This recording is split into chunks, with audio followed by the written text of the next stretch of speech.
This is the Nathan, Nat and Shaun podcast. Sean's mate got dudded, basically. Paid for a paddy dive course. Got the ticket at the end of it, and then when he showed it at a dive shop, they went, "No, that's not real." It's a fake. It's not real. So $500 down the drain. Can't fill the gas bottles. Unqualified. Yep. We are talking about bogus qualifications. Scott's in Chittering. Good morning, Scott.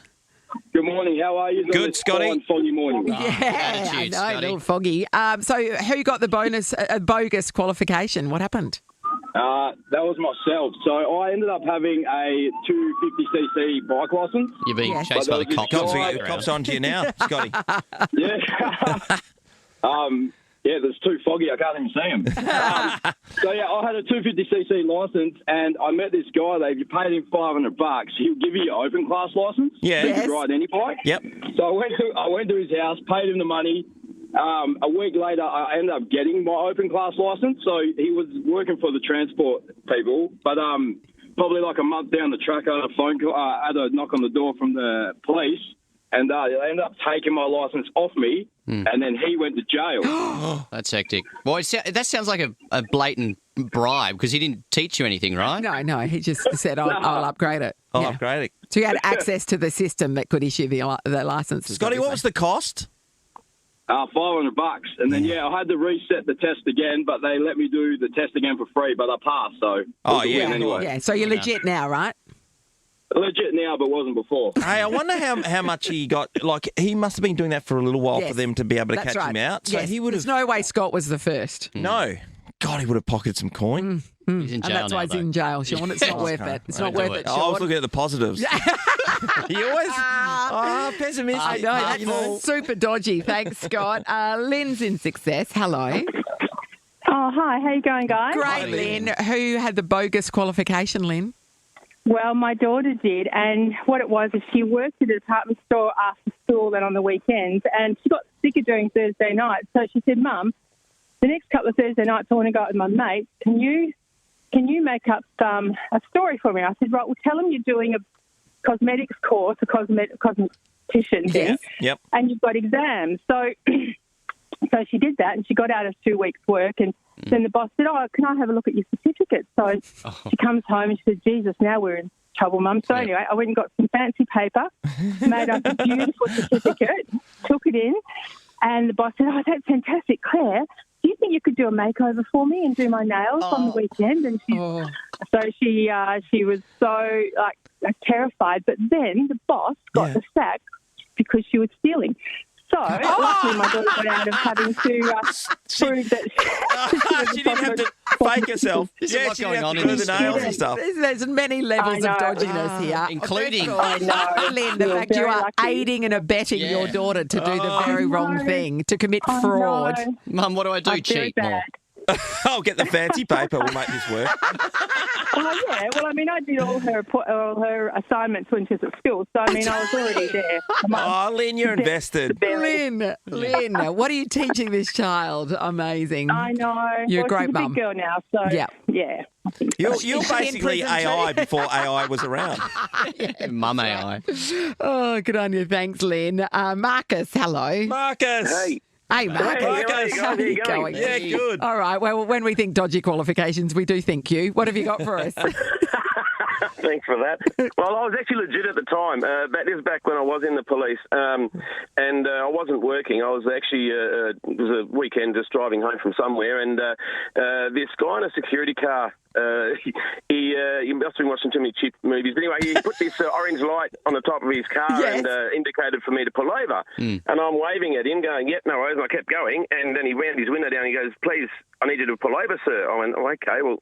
That's interesting. You've got no right to do that, but I'll amuse this for a bit. So I pulled over, and I get out of the car, and he goes, "Come on, please step off the road," and very police-like. And I said, "Mate, what's going on?"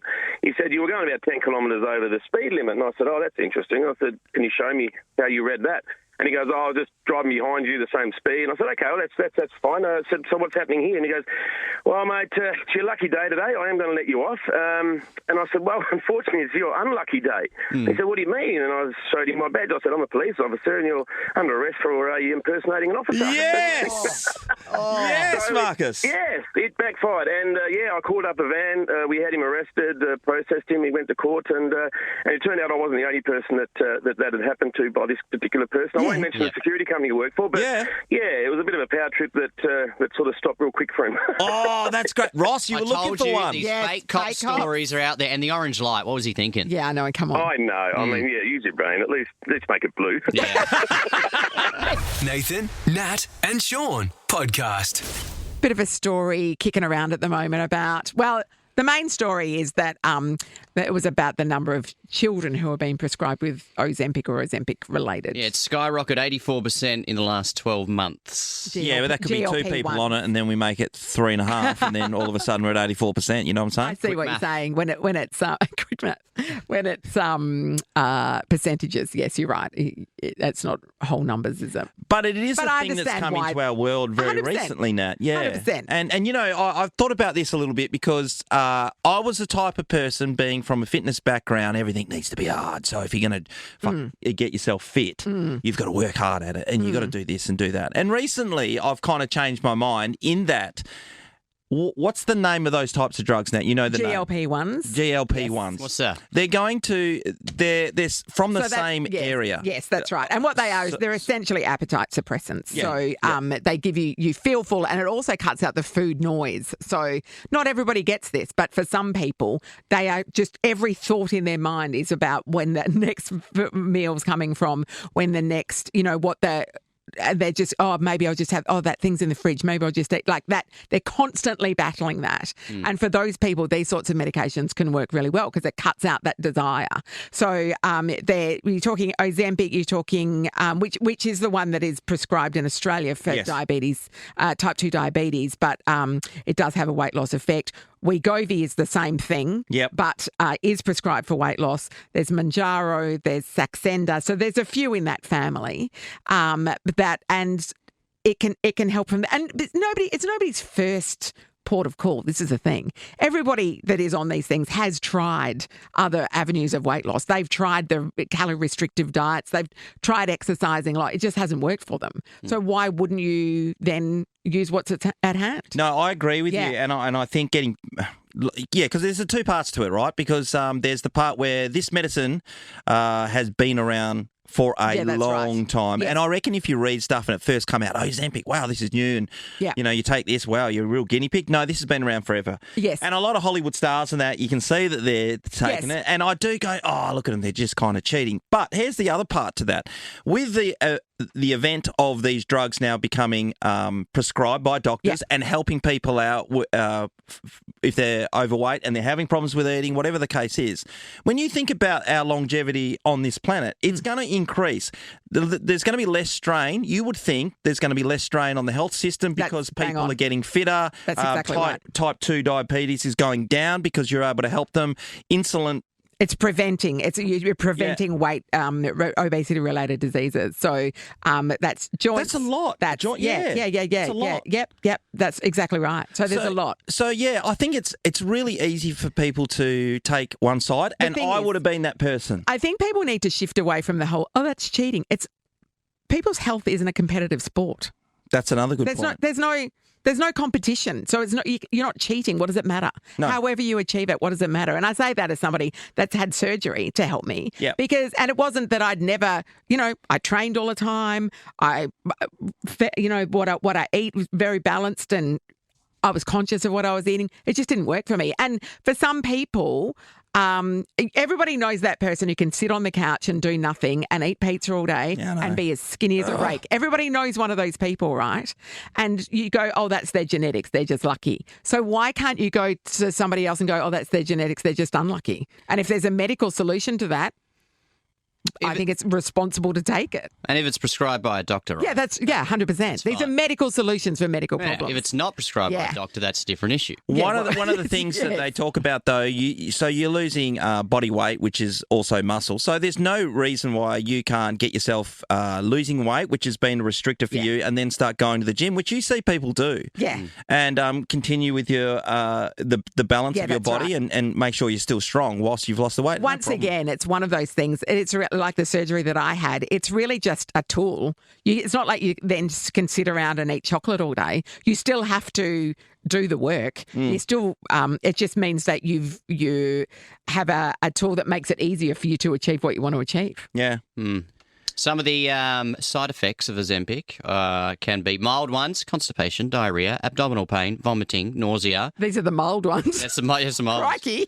ones. Serious ones, that's a hard word, but damage to your eyes that's caused by diabetes. There's low blood sugar and gallbladder disease and pancreatitis.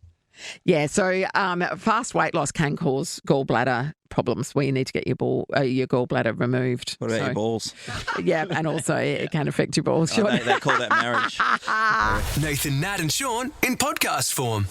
We haven't asked this so far. No. But we have been quite fascinated by the use of Ozempic and other GLP-1 medications and whether they work or not, whether people are having good experience or a bad experience with them, because they're in the media a lot. Yeah, and not a lot of the story. I mean, because it's the media, right? They that's right. You're not going to read it if it's all happy days, That's are you? right. So there needs to be some pretty ordinary stories out there. But it's not necessarily always the case, Ross, is it? We are the media. Yeah, we are the media. But let's talk. Well, are we? Let's talk to the people of Perth to give us real stories, like fake name. Hello, Claire in Perth. Hi, Claire. Good morning. How are you? Good, Claire. Claire, okay, so you've got a first-hand experience? I do. So I'm actually on the Wegovy, Yes. and I've only started taking it a couple of months ago. But like I was saying before, there's a whole heap of shame attached with this for me, especially. Okay. I've always been an extremely fit, healthy person. I watch what I eat. I'm always active.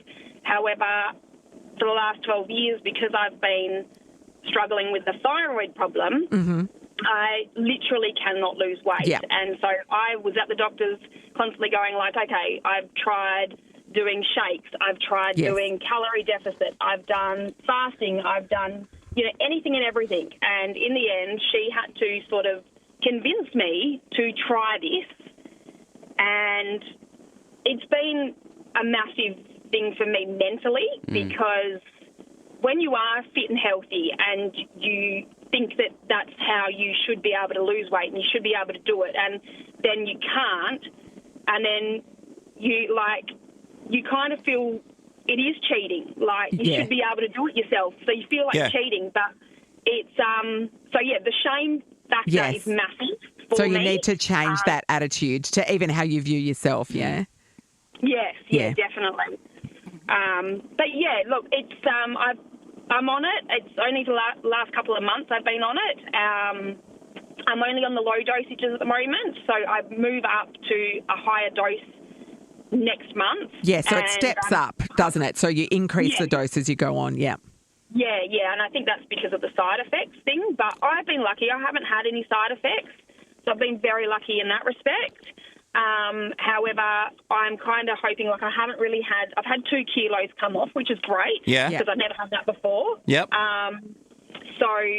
But I'm hoping when I go up to the next dosage that it's going to progress a little bit better kick for in me, even a little more. bit faster. Yeah. All right. Yeah, right. Okay. Wow. Just a winner there. Stick with it, yeah. I guess the more it's out in the public and it becomes That's right. acceptable and you don't have to be worried about it because you're having a conversation. Yeah, no, I'll take that. The stigma needs to be taken away from it for sure, definitely. Thank you, Claire. Diana's in Kingsley. Hello. Hello there, how are you? Great, Di. Have you had a crack at one of these meds? Yes, I've been on Ozempic for just over a year now. Yes. And I've lost 45 kilos. Oh, wow. Di, that's unbelievable. Di, did you have diabetes? Did you suffer at all? I did border, and I border type 2. Yep. Yeah, my first GP, who was a established GP, he didn't believe I had the diabetes to give me the scripts and the medication. Sure. Then I went to another female GP who was just a godsend. So she said, yeah, you do have type 2 diabetes, give Ozempic a go. So I was a bit hesitant because I've always craved food, and I thought there was nothing that's going to change my craving. Yes. But I was wrong. So I took Ozempic, like the previous caller, small dose to start with, increased it over a few months, and I had no cravings for food, no hunger desire at all. So how it impacts your brain is amazing. I mean, I don't know how it works, but that's what it did for me. And, yeah, so I had side effects of some constipation to start with, but that's all, and I can deal with that. And, yeah, so now I'm at the stage where I'm reducing it to try and get to, like, half the dose. Yeah. But it's just changed my life. Like, I used to be fit, healthy and fabulous in my 20s, now early 50s, and, yeah, just with kids and life, put on weight and just couldn't lose it. Yes, and hormonal But now- changes at that age too make it very difficult. Yeah. Fortunately, I haven't gone through any of that yet, so I'm one of the lucky ones. But No, it'll be changing though. It changes on us over several years. So yeah. Exactly. Oh, good on you, Di. I'm much more confident and happy to get out and socialise. I have a twin sister who's so fit and healthy, and she is so happy that I've lost the weight and I'm back to my former self. Yeah, I bet. That's awesome, Di. Amazing. So, you know, if any people out there want it, go and use it. I say go for it. Yeah. Okay. Don't be afraid. Yeah, good on you. Well done, Di. Talk to you, Dr. Ross. Thank you. Talk to your doctor. You can get on the black market, Ross. Stop it. Talk to your doctor. Jan's in Armidale. Good morning, Jan. Hi, morning. Morning. Okay, Jan, have you had a crack at one of these meds? I have. So I used Saxenda for about 8 months. Yes. And I lost 19 kilos. Oh, incredible. And what I found fascinating is that I didn't change my exercise regime. I didn't change my diet. So I was always eating healthy, exercising well, doing boot camp 3 times a week. Yeah. Doing everything healthy. The only thing I changed was this medication, and I lost the 19 kilos. Wow.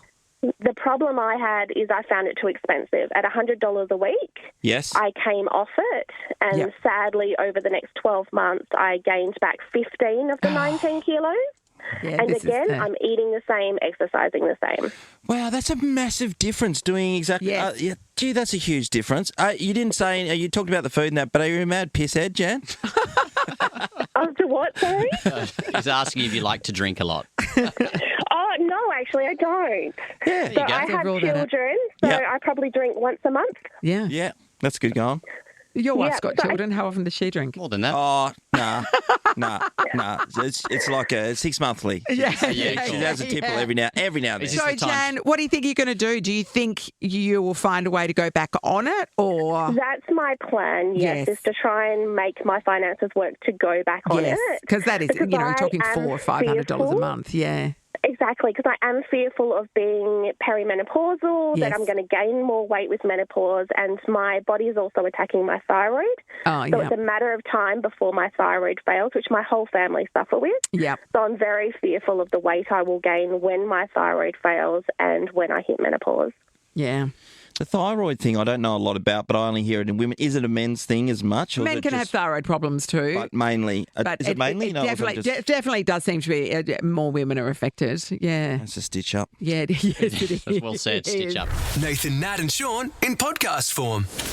No glove, no love, they say, and without Jeremy McGovern playing for the West Coast Eagles at the moment, they're unable to get over the line, Natalie.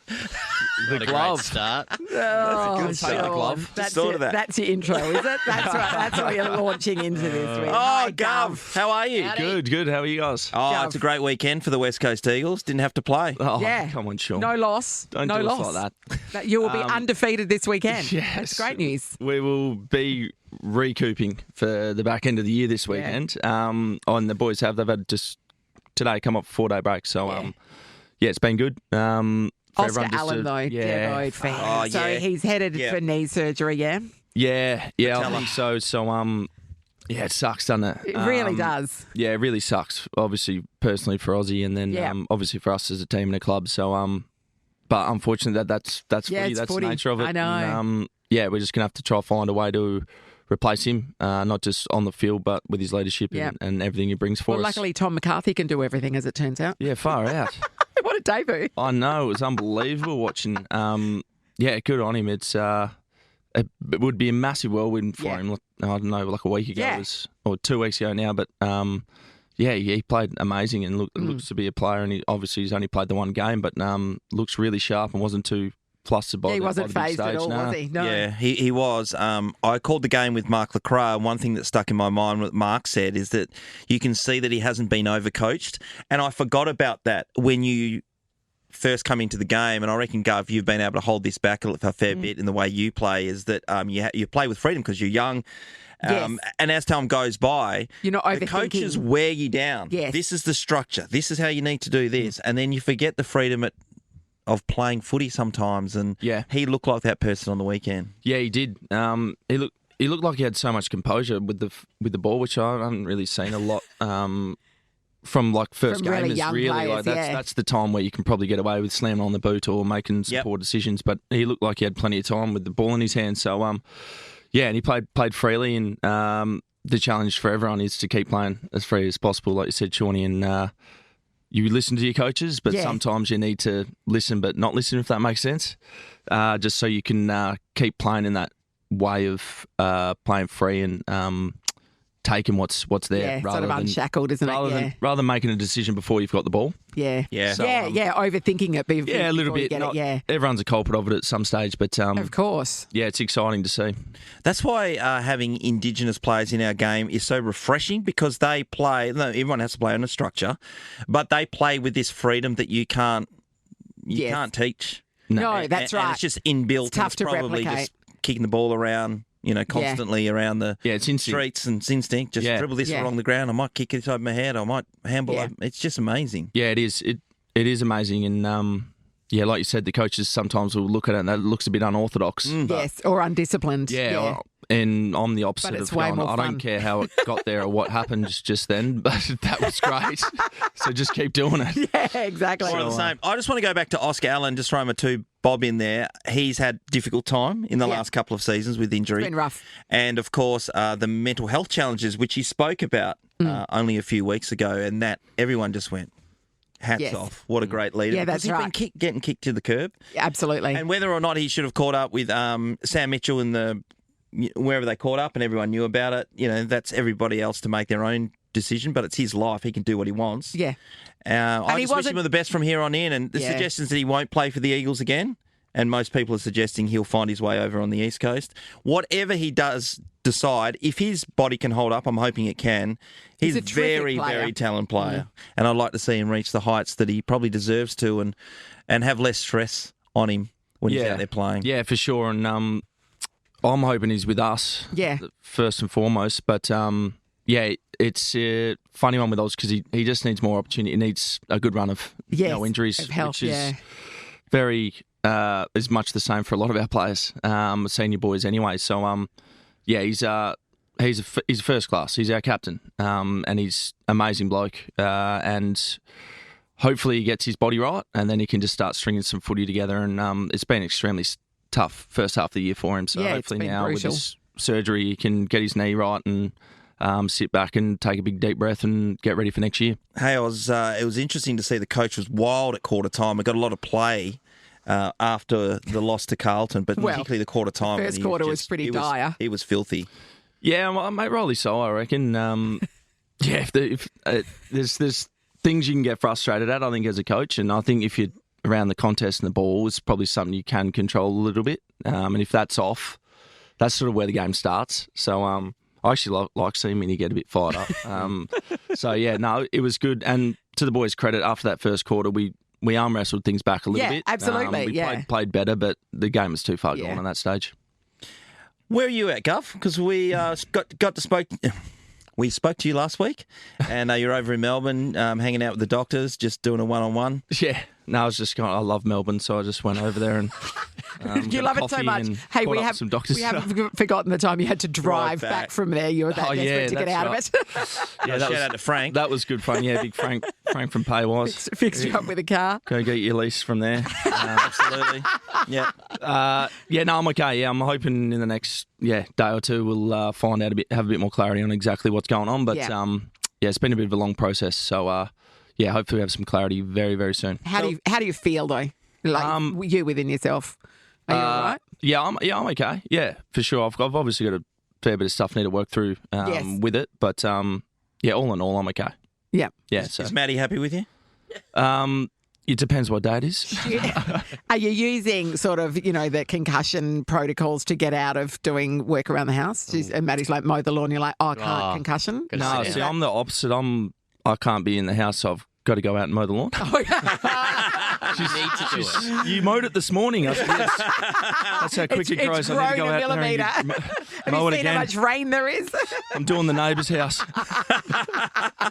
Gov, watching the boys play at the moment must be frustrating for you. You'd love to be out there helping the likes of Sandy Brock and Harry Edwards fine-tune their craft.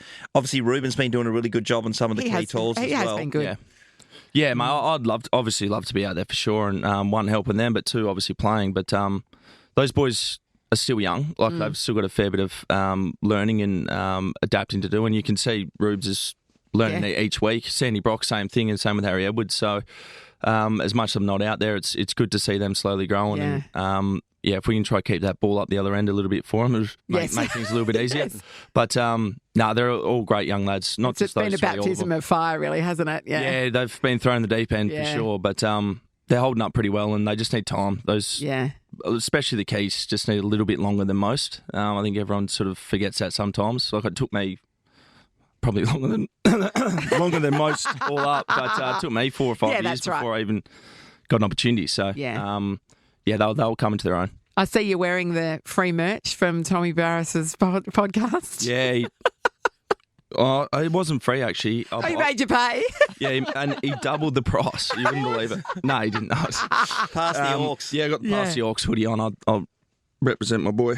It's the only time I wear purple, Shawnee. You did it as a kid, mate. Yeah, no, I was forced. Mate. Had no choice. Oh, mate, I was in the Carlton rooms last weekend. I didn't get to catch up with your mum and dad, but Mitch played a super game last weekend. He did actually play well. He looks good. Mongrel. Yeah, he's up forward. It's nice to get up forward, Mitch. But yeah, no, he's playing some good footy at the moment, and so is Carlton. So good luck to him, I guess, in a way. I'm half barracking for him, but not really. But not really. Yeah. Love your work, Gov. Yeah, good luck with whatever happens in the short term, Gov, with you, and we look forward to hopefully seeing you out there. Yeah, Thanks, good man. guys. Thanks, Gov. This is a podcast of Nathan, Nat, and Shaun.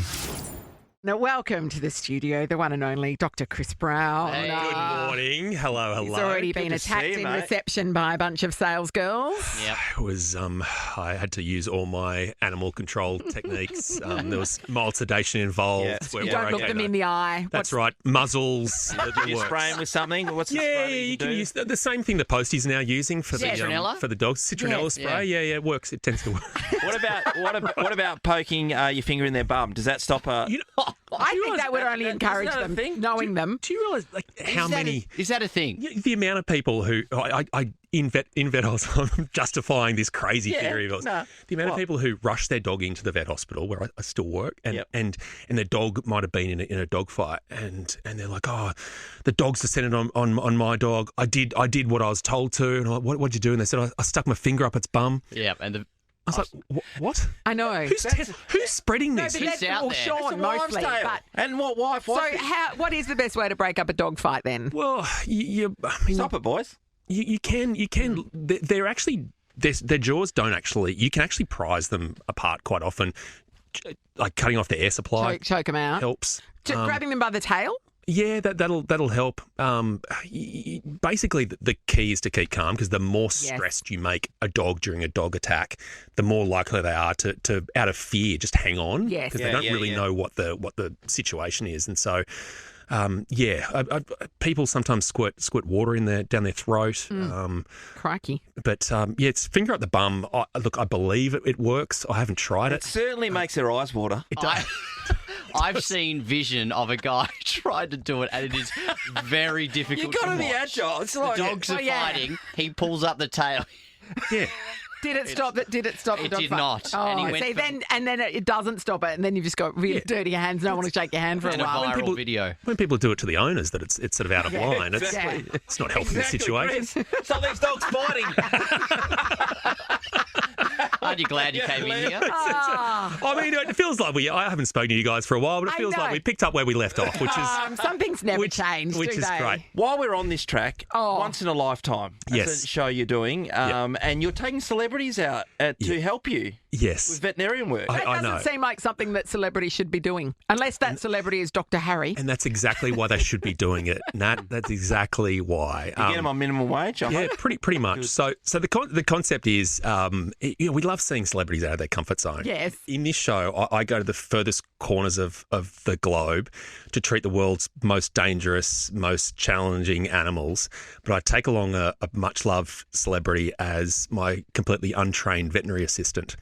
Is it always Miguel or? No. Miguel has a way of making the wildlife scatter the moment he opens his mouth. They know he has recipes. Yeah, correct. So we're talking Mick Malloy, we're talking Matt Preston, Kate Ritchie, and Amanda Keller. Amazing. With legitimately the world's most challenging animals. This is like the heart for me as a vet working with some of these animals. Yes. But the access is incredible. Yeah, you're going to see that sooner rather than later. It's a lot of fun. And what sort of animals are we? Give us one example. Okay. Over the course of the series, we work from everything from elephants to lions. Proper dangerous animals. Hippos, giraffe. So hippos, the stats on hippos, they are a really dangerous animal. The most dangerous animal in the world, in Africa. But they're vegetarian, right? So they don't want to eat you. Technically. But what they do, they're fiercely territorial. Yeah, right. And they're cranky. So what do they do? So they're just doing it because they're being mean, not because they're hungry. So if you enter their territory or if you get between them and the water, so the water is the safe place for them. So if you get between them and the water, or if they have a baby, they will charge you, and they don't eat you, but what they do is they bite you, and that's what kills people. Well, those big teeth. They just take one bite, and that when you see a boat being fed a whole watermelon and it just like crushes in an instant, that would be your head, right? They have a jaw that's marginally bigger than mine, and so they oh my God! The compressive force. It was a great meeting of the minds when we came face to face with them. Yeah, you should see Chris eat a whole watermelon. It's amazing. Exactly. Seeds and all, skin and all. Views on bloody TikTok, wouldn't it? It would indeed.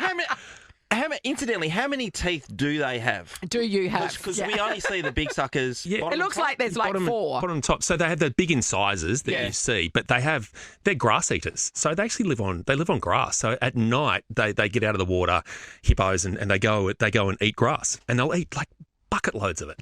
So you could get one to mow the lawn as long as you've got a pool. Yeah.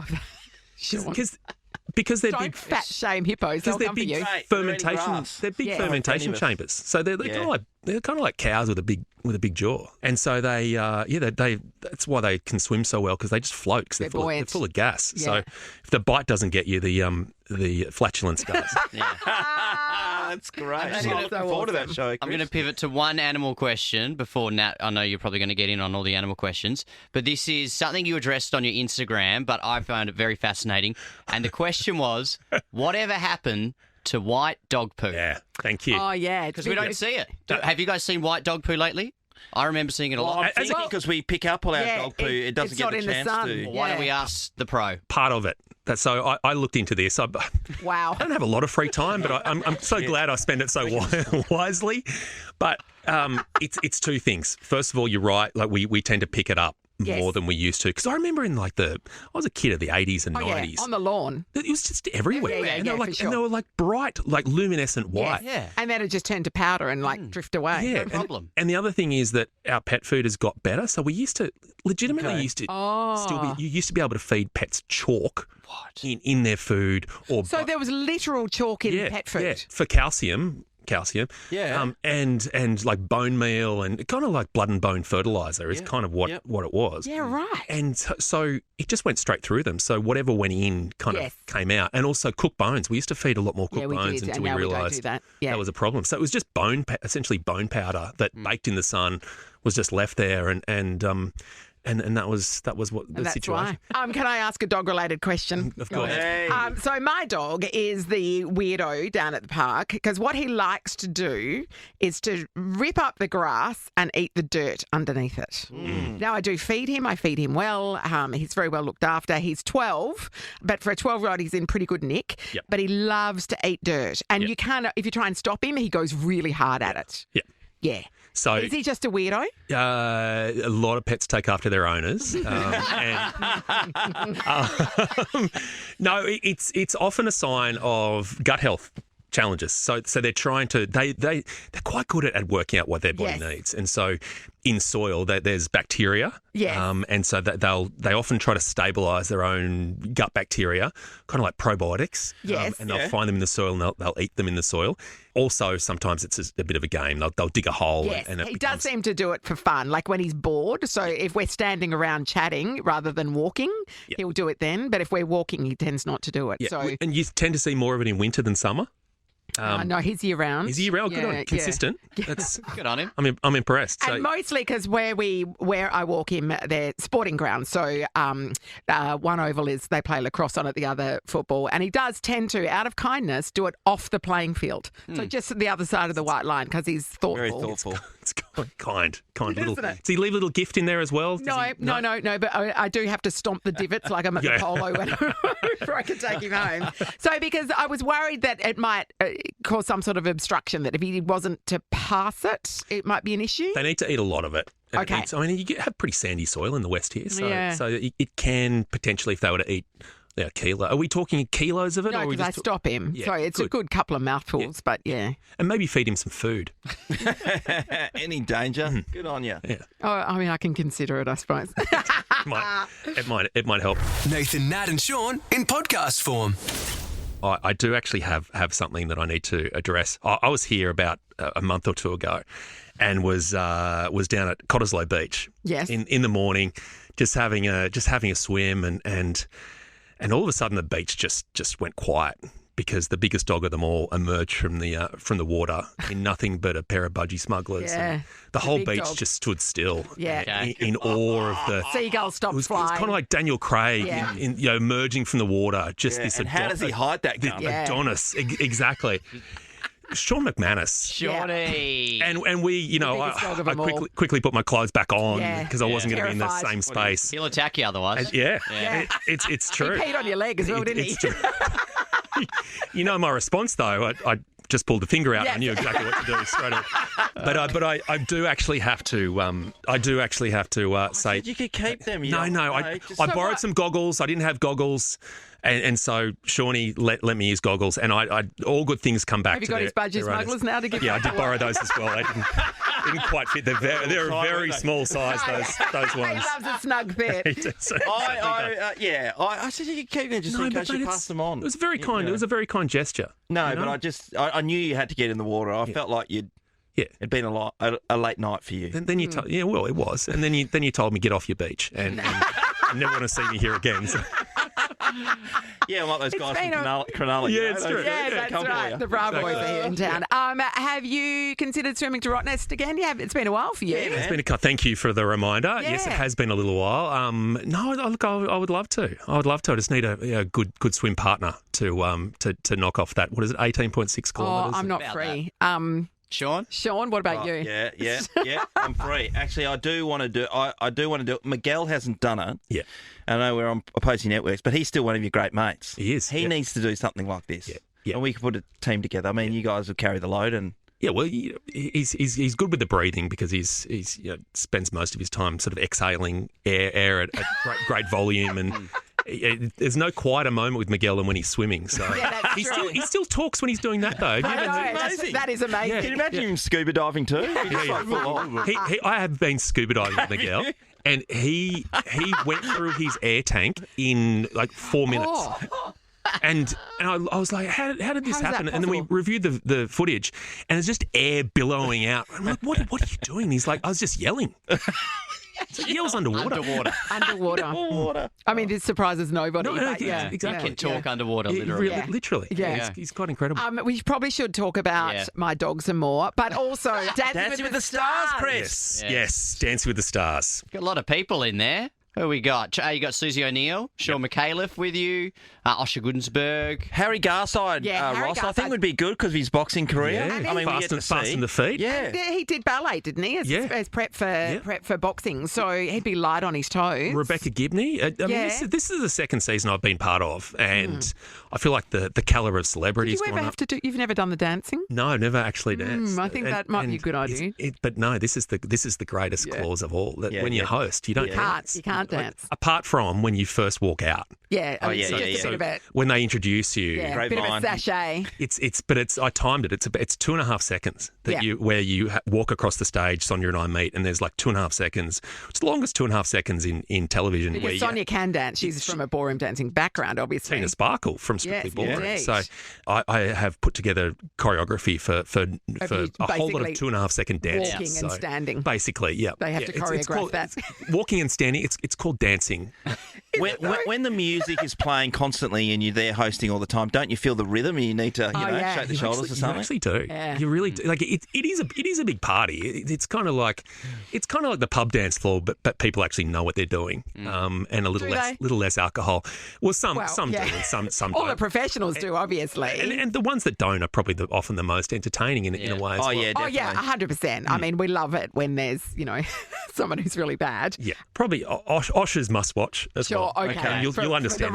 You'll understand why when you see it. The really interesting, because you don't know how competitive some of these people are. You just mentioned Michael Ush. He's a WA guy, but you know that Harry Garside, he's from that background where training's a thing, so he would just be full on, like Benny Cousins was last year, just full on. Plus Susie O'Neill and Trent Cotchin. Trent Cotchin. But I guess we get to see the others, like you mentioned. Yeah. They must get so intense. Oh, yeah. And the competitive streak comes out. Everyone says the same thing. Everyone comes in going, I'm just happy to be here. Who's surprisingly competitive? Michael Usher. Yeah, right. Sean McAuliffe, Rebecca Gibney, Harry. They're all competitive. Yeah. Like everyone pretends they doesn't matter to them. They're just grateful for the opportunity. Yeah. They just want to learn a new skill. But the moment they get one they bad get out score and they're spewing. Yeah, they're just obsessed with the Mirrorball Trophy. I mean, who wouldn't want to be? Yeah, exactly. And so, the sports people traditionally have that drive and that laser focus, but everyone lets down their guard and everyone wants to win it. Beautiful. Well, we appreciate you coming in. Absolutely, Chris. Always stuff. Yeah, thank God, mate. Just teeing off on you everywhere. I knew. It's been bad-mouthing you all over. I knew. That was what I was doing that for. Yeah. Puts an end to essentially the character assassination over in the West. I know. I'm your biggest fan. Oh, we'll see. All right. Well, when are we swimming around? Will they be teammates? Right. Yeah. Let's bring that on. Soon. Thanks so much. Thank you so much. Dr. Chris Brown. Nathan, Nat, and Sean in podcast form. We heard from Addison, who she won $1,000 on Monday. Well done, awesome. Addison. And when we asked her what she was going to do with it, she said throw a burn the dress party for her sister because her sister's fiance called off the wedding via text message 2 weeks out. Shocking. Met someone else. How do you do that? You're marrying somebody. That's what's known professionally as a dog act, Sean. Well said, Nat. Mandy's in Alexander Heights. Morning, Mandy. Good morning, everyone. How are we on this, I don't know, awful Rainy? day, I Miserable. guess? Yeah, it is Started miserable. strong. Okay, whose wedding got called off, Mandy, and when? Oh, my goodness. It was one of my very close best friends on the day of her wedding. No. It was probably an hour before walking down the aisle to say, I do. And me being the matron of honour who had to do the dirty work, me. Hang on, wait. So when you say had to do the dirty work, so he called it off and you had to tell her? Is that what happened, or the other way around? Other way round, I had to go and tell the groom and everybody at the church waiting That she wasn't coming. to fact that she wasn't coming. No. Oh, Mandy. What happened? What happened in that hour before while she was getting? She would have been in the dress and everything. We were pretty much ready to go, and I was pumping her up, going, this is so exciting, I'm so happy for you. And then it was, I can't do it. I said, yes, you can. You've waited this long for your true love, and you're made for each other. Like, I was really pumping her up, and she was like, I can't. Then she got in her car, drove off, and I was like, that's not good. No. And then I got a text message from her going, I can't do it. I'll be in touch with you. You've got to go and tell everybody. And still to this day, I have not heard from her, and I don't even know where she is. No, Are you kidding me? Did she give you a reason why she couldn't do it? No idea, because she was in love with him. Like, Well, you could apparently not. see it. They were planning babies. They were planning on everything. And I was like, this is so awesome. And then, on the day, she bolts. So what was the reaction when you've had to go there and tell him and everybody at the church that she wasn't coming? I guess confusion, but what did people say? They were gobsmacked. They were asking me questions, and I'm going, I'm so sorry, I don't know. In the meantime, I'm bawling my eyes out because I felt so sorry for the groom and everybody involved. Some people had to fly over eastern states to see them get married. So hectic. And I'm going, oh, my goodness, what am I going to say? How am I going to say it? You've got to just rip the Band-Aid off. And, I still to this day, I hope, if he ever is listening, I do hope you found your true love. I really do. Did he get any closure from her, at least a text message, as we said? Like, I couldn't do it and that's it? Yeah, I don't know. I hope so, but I know? actually don't know because we all lost touch, which is a sad part because he was a true, genuine guy and they're hard to find. Even I'm waiting for my I was going to say, is he single? There's only a couple of us around, actually, Mandy. So true, Sean. I'm looking at Ross as well. Thank you, Mandy. What an extraordinary story. Okay, let's go to somebody that we're going to call Claire. Hello, Claire. Good morning. Hi, Claire. Okay, Claire. Okay, who called off the wedding and how close to the big day? So unfortunately, this was actually a family member of mine, and the wedding did actually go ahead. And it was a couple of days later, they decided to get a divorce or annulment. No way! And like literally days after the wedding. Less than 7 days. And later we found out, I actually found out from the groom. So on the night, the groom actually asked me for a dance and said to me that it was a mistake and that the wedding shouldn't have gone ahead. And I was absolutely mortified at the time, but I thought, maybe he's had a bit too much to drink. Yes. He seemed really sober. And then a couple of days later, it all came out in the wash that the wedding was actually being paid for by my family. So they decided to go ahead with the wedding because they weren't actually forfeiting any of the money themselves. No. Oh, my God. That's horrendous. Yes. It gets worse. They agreed to go halves in the loot. The wishing well. So they asked for funds because they were building a house. They asked to go halves. They agreed to go halves in the wishing well. That is good. That was good thinking, Ross. No, it was not good. That is terrible. That is terrible. So the event didn't cost them anything. It was all paid for. So they made money, essentially, because they got the wishing well. Yep. Everything was paid for. They got an awesome night out. Obviously, got to stay in a very expensive hotel and go ahead with everything, the honeymoon and everything that was paid for by family.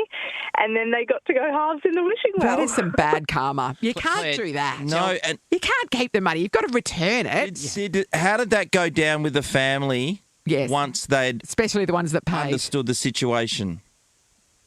Not everyone knows, hence why I'm anonymous. You'd want to tell them, right? Because some of the family does know, and the immediate family is aware. But it is what it is. Unfortunately, what a story. That is hectic. Yeah. Wow. Thank you, Claire.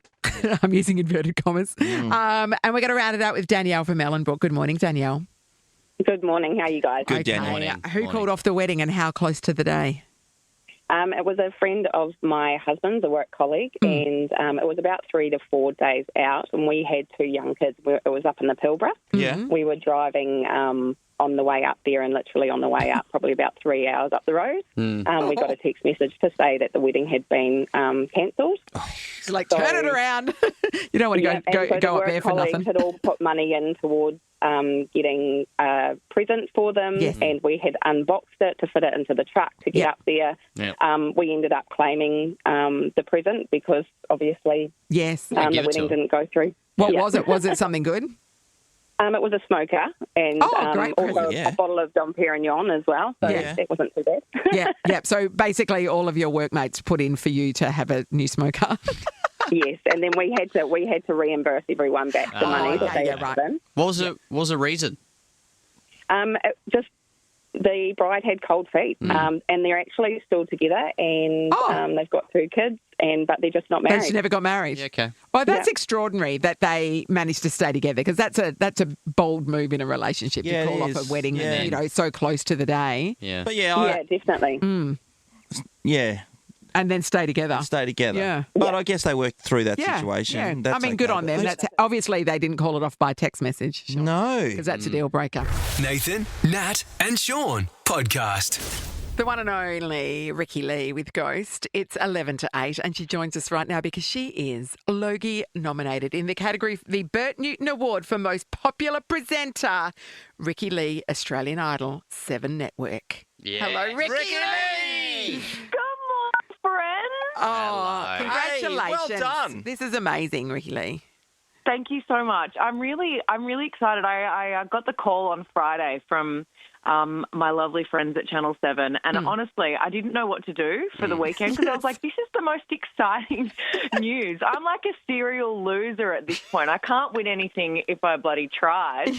And it's just so exciting, one, to be nominated for the show that changed my life all those years ago. Yeah. But 2, also for all of the hard work that goes into it. Like, we film Idol over 6 months, and I really put my back into it. Like, I give this show my absolute everything. So it's nice to get that recognition and for people to see and recognise how hard you work. And it's been lovely. But can you imagine if I won this award for the show that I was eliminated from 21 years ago? It's a great full circle opportunity. Yeah, it is. It really is. Because when you were eliminated, that were, if you're young, you might not know, but it was shocking. It was shocking because you seemed to be a lock for the final. I can't even remember who it was who won.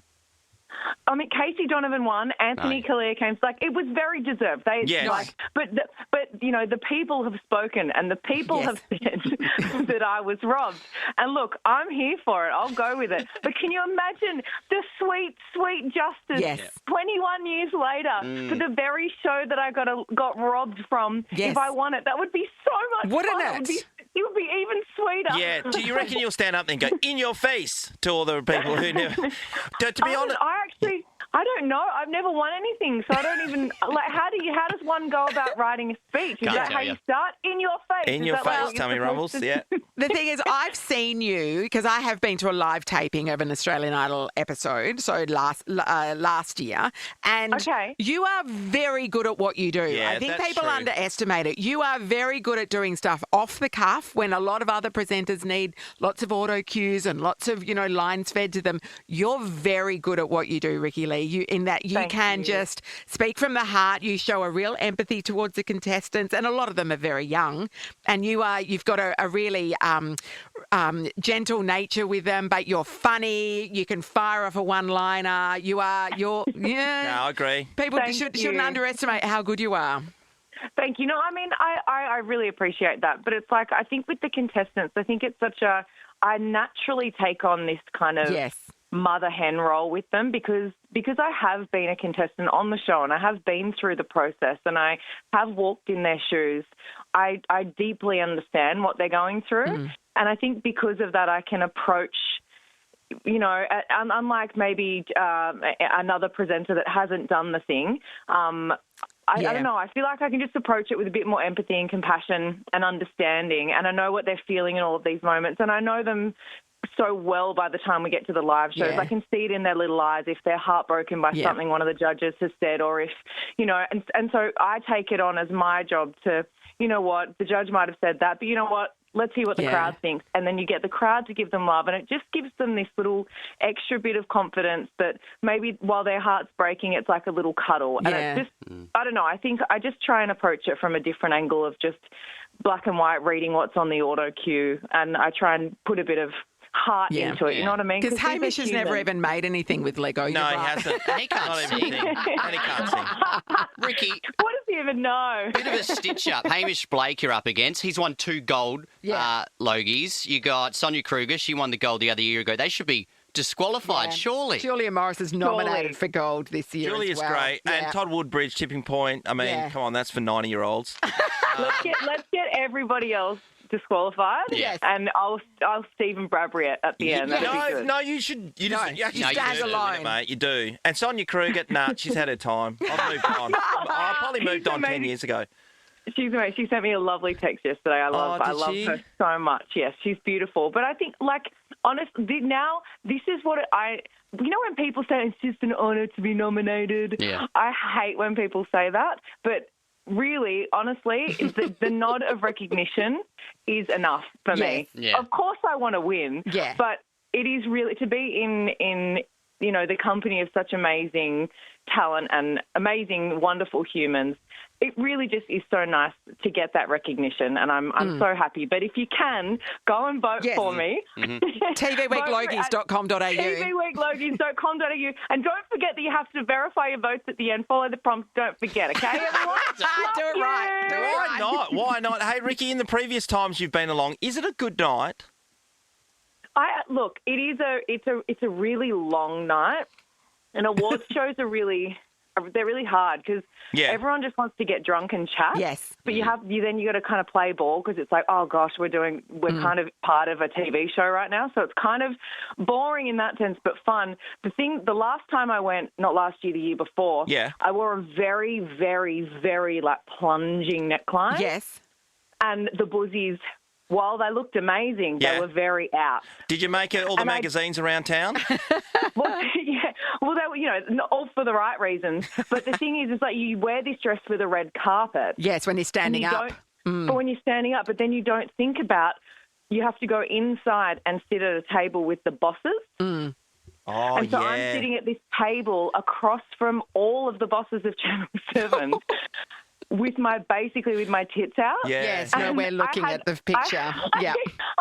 I had clipped in all of my long hair, my really long weave, and I had to keep pulling all of the hair around to the front because I was so self-conscious about having my buzzies out in front of the bosses. It felt very inappropriate. But you did get a pay rise, so I know. Look, it worked. Whatever it takes. I actually saw Dakota Johnson getting interviewed recently, and she was wearing the black dress like that, and it was the same scenario by everybody who's interviewing her. It was very difficult. Nobody could. Very observant of it. Eye to eye. So what are you going to wear this year? That's the big question, Ricky Lee. Well, I'll definitely wear something that goes across the cleavage rather than below it. You wear a skivvy. I'll wear a turtleneck. No, not glamorous enough. I've already started with my stylist working out what I'm going to wear. There was a dress that we were going to have custom made for the grand finale, but of course I wore this incredible that metallic, dress was gorgeous. Unicorn kind of dress. It was amazing, this iridescent dress. So the same designer, I'm thinking we might go with the dress that I was originally thinking for the grand final, which is a gorgeous gown, simple, classic, timeless. You know what I mean? You got to think about these things. Comfy, you sit down for ages, I can eat food. You can still eat in it, Hey, all of that kind of stuff. Hey, Ricky, with if this was to come your way, and everybody out there needs to vote, we've already said Ross that. is doing it now. Ross literally voted just then while we're on air. That's lovely. And also 1 vote per email address. So if you have multiple email addresses and you're up to some shady shit, this is the time to use those extra email Get addresses. my Hotmail up right now. Yeah, that's right. With this versus an aria, where does it stand? Because you're, as we know, music you straddle is your both number one. worlds. Yeah, you're a slashy. Well, I mean, it would be, I've never won an aria. I was nominated for an aria, but I've never won one. And so I think I don't know. For me, being a slushy, it is kind of radio, TV, and music. I straddle these three worlds, which is quite fun. But look, it just, there's the mantelpiece is empty currently, and I'd love to put something other than whatever it is. other than Nickelodeon Kids' Choice Awards. I'd rather have something more. than that's that nice. On there. That's nice. At least they care. And the radio awards this year have been cancelled, so this is your chance. This is your chance to take something home. This is my only shot to finally win an award. Well, we're right behind you, Ricky Lee. All the best. Hopefully we'll catch up with you when you're a Logie Award winner. Thank you so much, guys. Love you guys. Good on you, Ricky. tvweeklogies.com.au. Vote with all your email addresses. Yeah, do it. And back our friend Ricky Lee in. Thank you. Nathan, Nat and Shaun is a Nova podcast. For more great comedy shows like this, head to novapodcasts.com.au. Nova.